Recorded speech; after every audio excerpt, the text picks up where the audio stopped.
section of the nonprofit and profit communities, making Kansas City a better place to live, work, and play.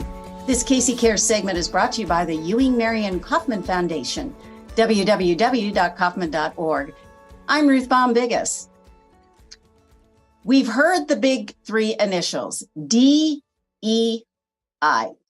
diversity, equity, and inclusion. Those terms get thrown around a lot. So what do they really mean? Why are they important to nonprofits? How should nonprofits address DEI?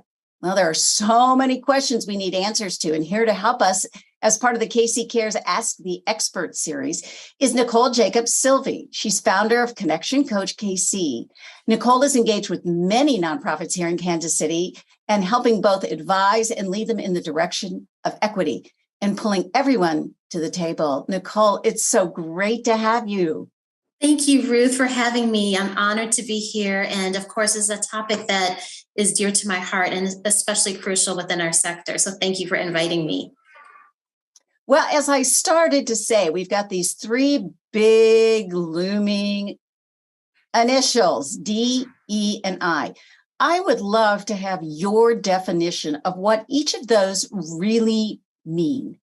Thank you, Ruth. And you're right. People sometimes say it's the alphabet soup, right? And those acronyms, they even are fluid and changing. You may hear DEIB, you may hear DEIJ. And what does that exactly mean? And so the first D is for diversity. And diversity, I share, just simply means representation from a broad spectrum of diverse identities. And so when I say varied identities, that can mean race and culture, that can be religion and age diversity, gender, the variety of ways in which we define different identities and groups within our community. So diversity is the representation of those groups and spaces. So that's diversity. And then E is equity, as we know.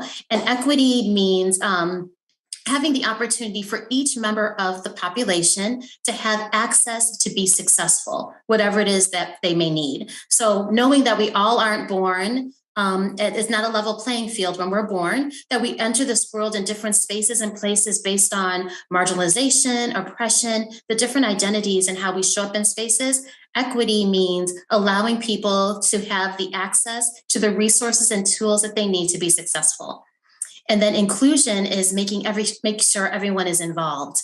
Everyone that's in the space. So diversity is showing up, but how are we engaging people in their voices and choices and their perspectives in the spaces that they're in? So that's the simplest ways that I can describe DEI. And oftentimes there is a complex understanding of these terms because they're integrated. If people say, wait, was that diversity? Was that equity? Was that inclusion? The terms flow together because they're kind of a Venn diagram and there's this intersection in this work. And so they often are fluid in their movement. Perfect. I love it. Very digestible, understandable. We're on a level playing field of what those terms are. So I know that DEI became kind of this clarion call again after George Floyd and the summer of unrest, whatever you want to call it, racial justice reawakening. It's been around, though, before then. Can you give us a sense of when this really came into, I would say, both the profit and the nonprofit world? It's been around a little while. Absolutely. It's so hard to pinpoint when these terms started. We have different movements, so to speak. And I loved how you said the reawakening and the unrest that we had in 2020. But we all remark on the civil rights movement. And it's interesting, that's 1960s. And then we think of 1860s was when the Emancipation Proclamation. So you think about these key points in time. But really what I choose to say, because it's hard to pinpoint the date, most of the work that we do as not-for-profits is rooted in overcoming or trying to mitigate the issues that occur as a result of a lack of diversity, equity, and inclusion. The result of stepping in the gaps of communities that don't have the resources or some type of system to success. So when you think about the work that we do, whether it is food deserts, if it's supporting students within schools, often there's marginalized communities that the reason that they have these barriers is rooted in a lack of equity and inclusion. So our work stems from DEI. It actually flows from that work. So when did it really become this buzzword for nonprofits? Another thing to deal with in terms of all the things on the table. I think you remarked on 2020 was that huge catalyst that I feel like there was this saturation point, right? Because there's so many people that I'm mindful when I started doing this work, before I even began my business, there's people who had been doing this work for decades. The terms may change, but the work has always persisted. There's always been gaps and barriers for certain individuals in our community. And because of that, we've had different outcomes. So we know communities of color, specifically the Black community, of which I'm a representative, of course, has not had the same. There were literally systemic laws that provided barriers from either home ownership in certain communities, job access, those type of education access, those type of barriers led to ongoing generational gaps in achievement, not because of that. I love the concept that there's not an academic or an achievement gap. It's more an access gap, an opportunities gap. And I think organizations have been built to fill in those opportunities. So if I think about food deserts, thinking about all of those wonderful organizations that have stepped in that space to provide access to quality nutritional resources for families. That is often happened because people have not had the financial means to access or live in communities that have rich opportunities to have fresh produce. So that is just one example. So it's always been, but it was that catalyst of 2020. So I think what happened in 2020, we've talked about these ideas and they're more theoretical, and to some people, if it hasn't been their direct experience, that video was undeniable. It took what had been our intention and told us that we must take action. And that's really has been the catalyst for my work. I believe the nonprofit sector, which I worked in for 20 years plus, is my home. It's the people I love. It's the work I love. And I heard people all the time talking about wanting to advocate for community. But what we didn't do as intentionally is work with community. So it's that shift in that mindset and that process that was the catalyst to us saying, what voices are missing? Who isn't at the table? Who do we need to engage to further this work in really intentional ways that are impactful? And really, if we're doing our work well, there'll be less need within the not-for-profit sector for some of the missions that we embody. We had the catalyst. We had the wake-up call. People are now paying attention to DEI. Let's talk practicalities now. We're in 2022 and moving closely into the next year. How are we seeing this? Is it being implemented? And if so, how? You have such an interesting question, Ruth, because we knew it was foot on the gas right after 2020, and everyone had these great statements, and there was this dialogue and there was talk, but we know talk has to lead to action to affect change. And what I've seen is not a lack of desire as much as a deer in headlights paralysis of what next. And then we can't fail to factor in not only what's next, but what if I mess up? Because we know things as cancel culture have emerged. There's things in terms of people's reputation, and folks are scared of the risk is high. But what I dare say is even this work that I do all the time, even being on this podcast, even before I think, oh, I hope I don't say something that is wrong, or I don't make a mistake. That is real fear, right? When we're talking about things that are this important. But what I tell people is, scared as we are about making a mistake, I'm more fearful of living in a community that lacks the DEI focus that engages community. I'm more concerned about living in a racist or homophobic or any other of those isms community. And that's what drives me forward. So what I've seen in terms of work, getting back to your question, it just depends on the leadership. Most things that I do or had done in the not-for-profit sector was really grassroots. I noticed those direct line people were the ones who are affecting the most change. But in this instance, it's counterintuitive to my typical inclination. It's leader-led. It's top down. And if the leader is willing to embrace this and say, I don't have all the answers, we're working together to figure it out, to yield the floor and give the mic to those from those diverse communities to share their experiences so we can not only listen, but learn so that we can better lead. And if that individual is willing to be vulnerable to make mistakes and show that they're modeling the way, that is the biggest difference. There's businesses that I work with, great clients that I have, and that risk aversion varies. What I've seen is those who are most concerned about saying the wrong thing are less likely to act in big and meaningful ways that make impact. They'll creep along. So there's progress being made. But those who are willing to reach out really intentionally and be more bold, take instead of just that PR and take it to practice, are the ones who are making missteps along the way, but making greater gains than I have seen. So it's very much a continuum. And I'm hoping that we just continue to talk and not stop, and that we reflect and take pause when we need to. I want to go back to, you're mentioning it's leader led. It's got to be the person who's quote unquote in charge, whether you're a one person nonprofit or thousands of people involved in your organization. Where can that leader go to find out how to do this in both an intentional and I guess meaningful way, that it's not just window dressing? That's so well said. And what's so interesting about this work, if someone has their MD or their JD, we assume certain competencies that they've learned not only in undergrad, but in professional school. When professionals show up, DEI is all over the board in terms of their experiences, from their lived experiences to their professional experiences to what they may have studied. So there's twofold. I have people start with personal reflection, because we talk a lot about the board table, but really the dining room table is where we have the greatest influence, and that we have received the greatest influence. So starting with personal reflection, and then and doing some reading, just listening, reading, talking.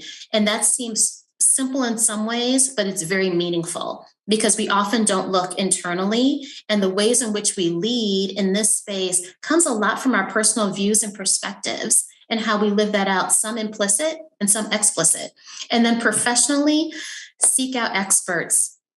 That's what I do in my work. I seek out who are the experts, and I continue. This is a lifelong learner type process. I wish there was this destination that we could just arrive upon, that we have received all the DEI information and knowledge, but it is ongoing. And because we've all been socialized in this system of oppression, we've internalized it in some way. Even though we can study and we can learn, we're still always, our default is centered in that, right? So being able to find, especially universities usually have excellent resources. There's usually workshops and additional webinars and things that you can look at, and also consultants. Some of the work that I do is going alongside leaders, not only working within organizations, but doing some executive coaching, posing questions, leading with curiosity, and then seeking out the specific areas of information that they need to grow on, to create an intentional plan to affect change and accountability within the organization.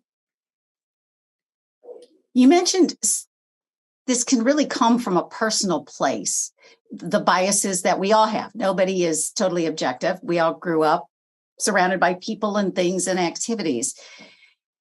I sense, though, it can be a little bit frightening. As you say, people are afraid to make a mistake in a very big topic and issue.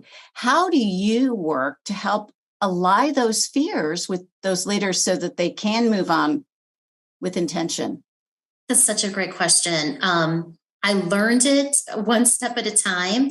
I remember one of my first workshops, why it was the most valuable. Some of those early lessons in my career have really fed and driven me the rest of my time in building my business. And one was when I was with a group of individuals that I think everyone in the space was white, and I was leading, and I was talking about implicit bias.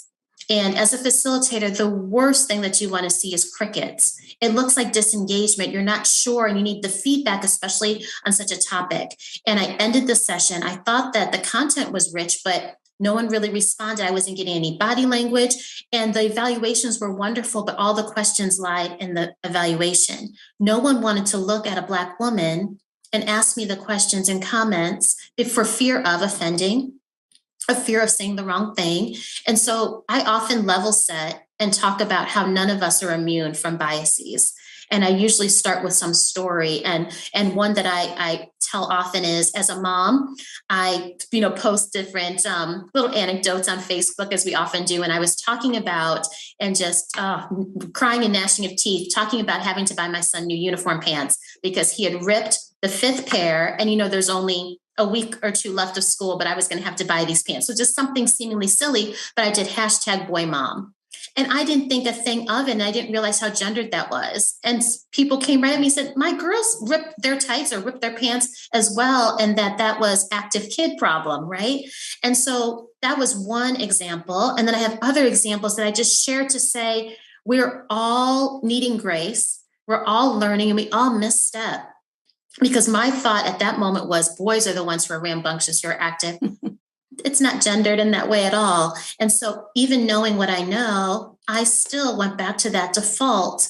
And so when I level set and create a space of trust where people say, oh, I can misstep. We don't have to be perfect. Oh, she's leading, and even she's doing this. That allows people to open up in different ways, but it takes time, and not everybody's there. And people have stories where they've had their hands slapped, or they have situations where they felt like they weren't given grace, and they're risk adverse. So those are real fears, but we walk through them and talk at what the core of those are, and what is the possibility and potential if you overcome this fear. What do you stand to gain? And it's always bigger than what we fear. We're talking with Nicole Jacobs-Silvey. She is an expert in DEI. She is Connection Coach KC. And we're trying to learn all about this space and how to be more impactful, more engaged with DEI in a very sincere, honest way, rather than that window dressing that I alluded to. How do you start? I mean, I could be our audience and have a nonprofit going, well, this is all said and done. I agree. It's great. We need to do it. But how do I start? And how do I do it affordably? That's exactly where I think most organizations are. I don't see a lack of interest or desire. I see the how, what's next, right? And that's that deer in headlights that I talked about. I have people start with those implicit bias tests, and they reveal things that we don't love about ourselves. Every single person takes them. The Harvard implicit bias test is a wonderful personal reflection. Then organizationally, I think starting with a diversity statement and looking at your core values to serve as your compass and foundation for this work is crucial. That is something that can be done and not only brings the board and the staff together, but also as an outward message to the community that you serve. So it serves as that foundation, that compass. It roots and grounds the work.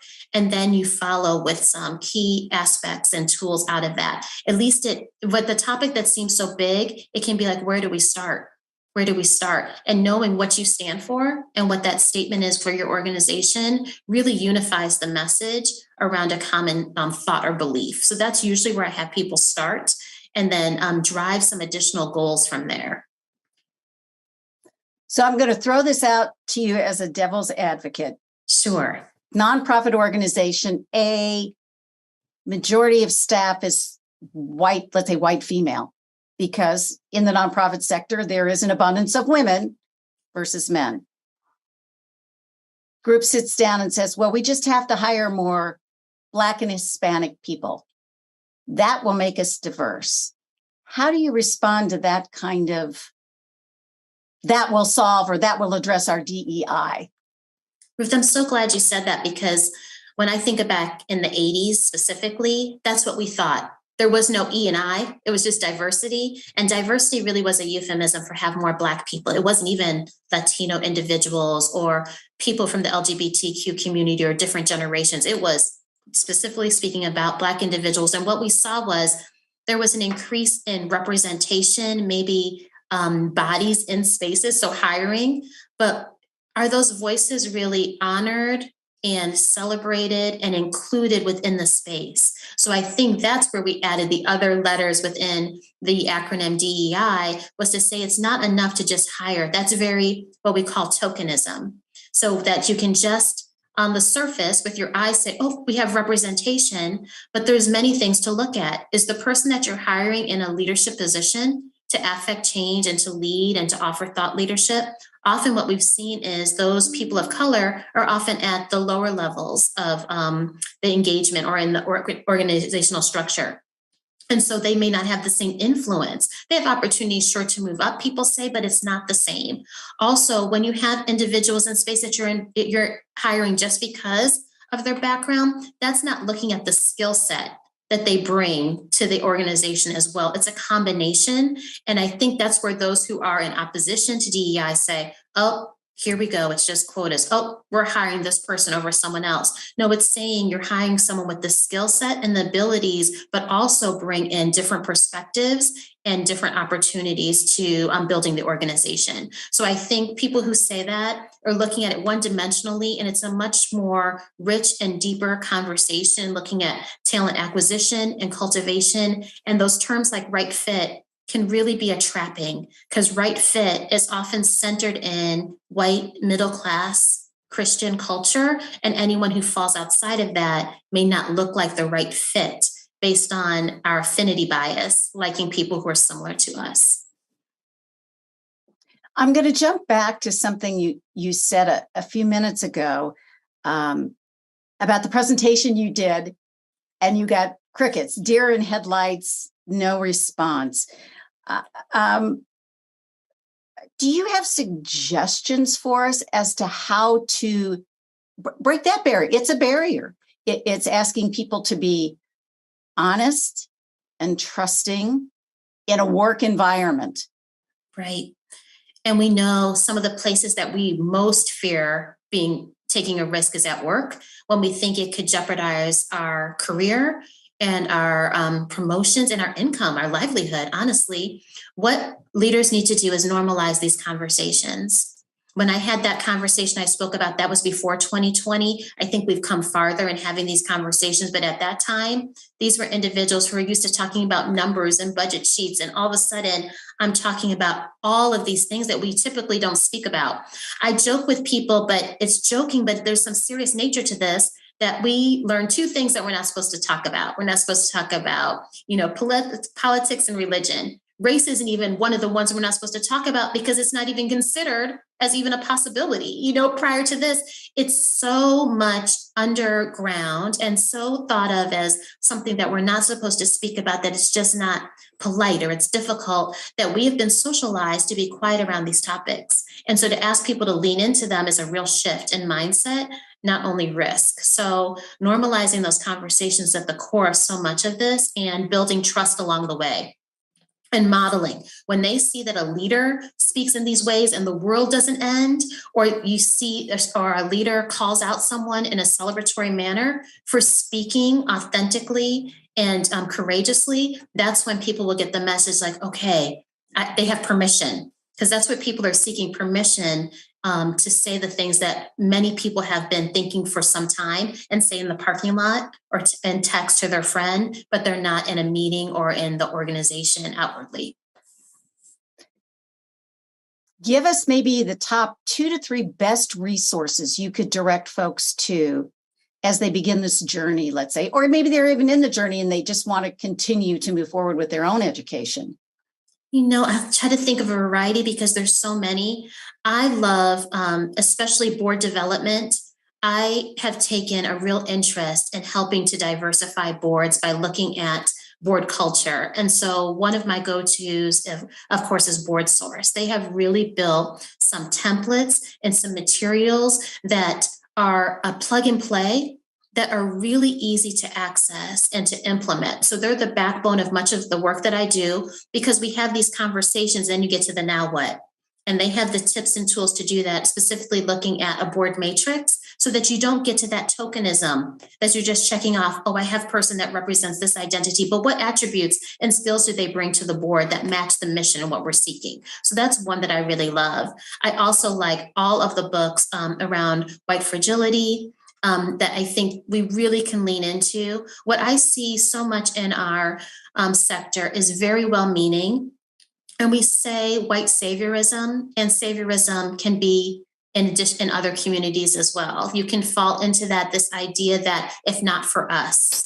and instead of for community, with community. So White Fragility, I think, is a wonderful book to read as well. And then I think looking at webinars that are across our country. So there's several things. There's Cornell. eCornell has a diversity certificate. If someone wants to be more a practitioner or wants to really dig deep, there's university 6-week sessions that people can dive into that I think are wonderful. And you don't have to be a DEI in your title. It just gives you the ground, the framework to do this work. So I think that's another great resource. And then webinars that many of the universities facilitate. I know that there's several across Kansas City. The REI, the Race Equity Institute, offers 2-day sessions where you get with community members and you're not only hearing the content, but you're hearing from your peers and in an engagement style. And then there's an alumni piece as well. So I think there's several. So certificate all the way to that level,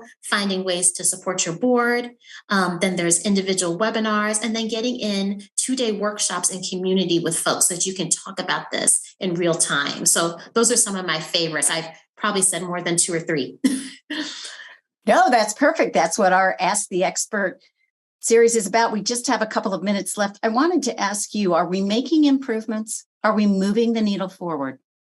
You know what? I believe we are. And some days I wonder, I have the same question, because with this work, it can be 3 steps forward and 2 steps back, right? And there's this continuum, and it depends on the spaces that you're in, sometimes the information that you get. But I was just at a meeting this morning and I saw the progress being made in schools, and this group called Belong of parents that want to make sure they had an inclusive environment for the children in their school.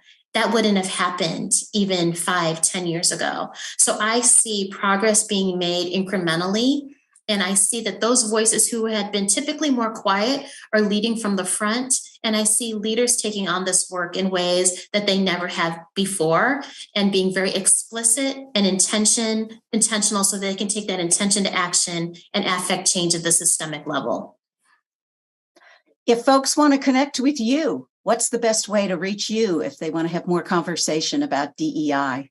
I would love to connect with people. They can connect with me via email, and my email address is connectioncoachkc@gmail.com. They can also follow me on Facebook at Connection Coach KC, Nicole Jacobs-Silvey. You can see that on there. And then also on Twitter, I'm at Coach_Nicole KC. So you can find me at those spaces as well. And I'm always willing to engage with people on LinkedIn.